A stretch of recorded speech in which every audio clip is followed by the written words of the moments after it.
गलतफहमी है कि जैसे हमेशा बीएसपी में ही वोटर होता है, जो बीएसपी में वोट करता है वो दलित समाज ज़्यादातर करता है, क्योंकि जब दलित के साथ अत्याचार हो रहा है, पहले की मैं बात नहीं कर रही हूँ, आज के मौजूदा हालात की बात कर रही हूँ, जब दलित के साथ अत्याचार हो रहा है, उनकी बेटियों को मारा जा रहा है, तो सबसे बड़ा मुद्दा तो ये है ना बेटियों की सुरक्षा इस टाइम पे। उनके लिए हमारे चौधरी साहब जो जयंत चौधरी जी हैं वो लाठी खा रहे हैं, और आज हम लोग सभी उनकी पार्टी के हैं, मैं खुद राष्ट्रीय लोकदल में हूँ, हम लोग सब खड़े हुए हैं, तो डेफिनेटली बहुजन समाज जो है, दलित समाज जो है वो राष्ट्रीय लोकदल के साथ है। बीजेपी लगातार कानून व्यवस्था की बात कर रही है, लेकिन बावजूद उसके अपराध बढ़ रहा है, राजनीति हत्या हुई है, क्या लगता है आपको किस तरह सुरक्षा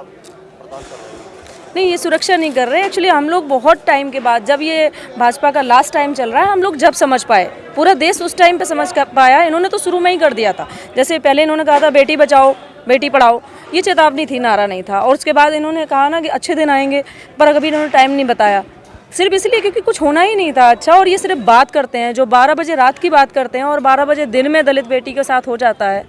बलात्कार हो जाता है। बिजनौर की बात कर रही हूँ मैं, कहीं पे भी होता है, दलित समाज की बेटी होती है, और जब बात आती है, जब दलित समाज खड़ा होता है ना उनके साथ में, तो ये भाजपा वाले लोग कहते हैं कि नहीं, ये फिर उन्हें जातियों में बांट देते हैं कि वाल्मीकि समाज की है, कभी कह देते हैं ये घटिक समाज की है, क्योंकि दलित एक साथ हो जाता है उस टाइम पे। इनके लिए बेटियों की सुरक्षा कोई मायने नहीं रखती, ये सिर्फ बातें करते हैं, नारों के नाम पर चेतावनी देते हैं। इसलिए दलित समाज जो है वो राष्ट्रीय लोकदल को वोट करेगा।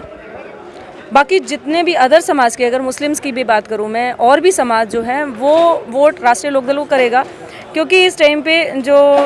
गठबंधन हुआ है हमारा समाजवादी के साथ में, तो मुस्लिम भी साथ आ रहा है, और गठबंधन को देखते हुए सर्व समाज जुड़ेगा हमारे साथ में। इंडिया प्लस न्यूज़, सिर्फ वही जो सही।